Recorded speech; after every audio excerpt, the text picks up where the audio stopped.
Hello, bună ziua, Crăciun fericit tuturor.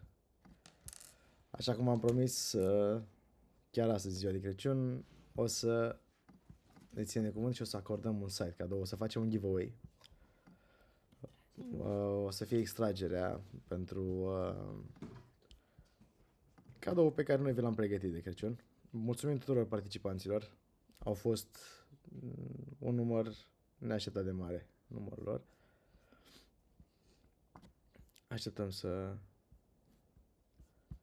vedem care vor fi fericiții câștigători, pentru că vom face 3 extrageri. Vrem să ne asigurăm că acest premiu va ajunge la cineva.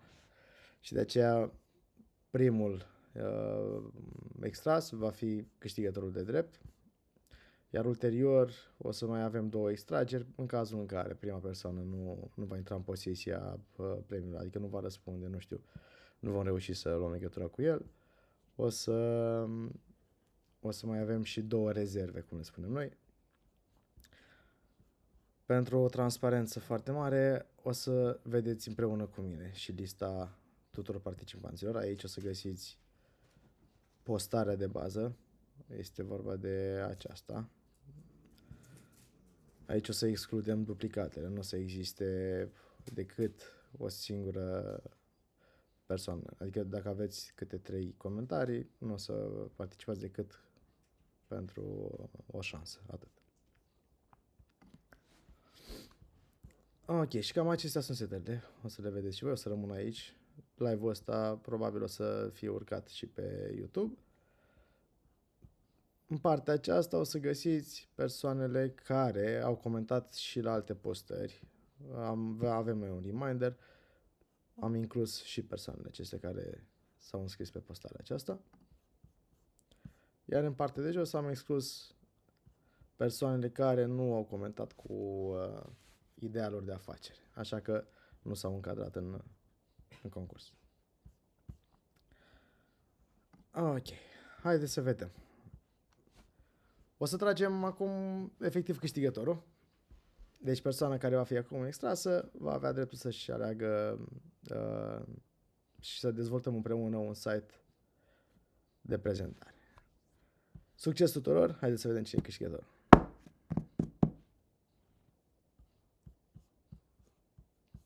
Nicolaina Delia.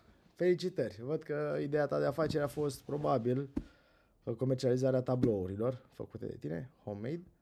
Felicitări! Tu ești fericită câștigătoare a unui site făcut de către Webbase. Să sperăm că ne răspunzi. Am fi foarte fericit să putem să dezvoltăm împreună site-ul pentru afacerea ta.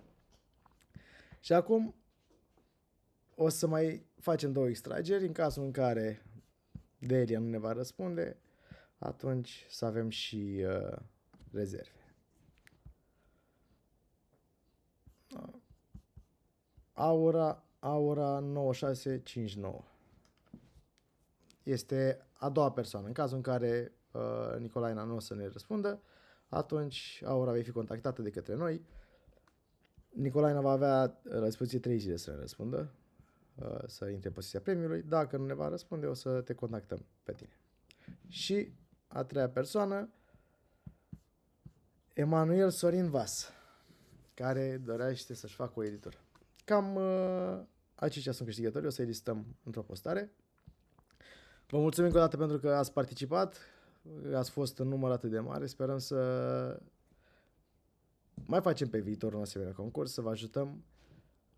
Încă o dată vă urez un Crăciun fericit și să auzim numai de bine.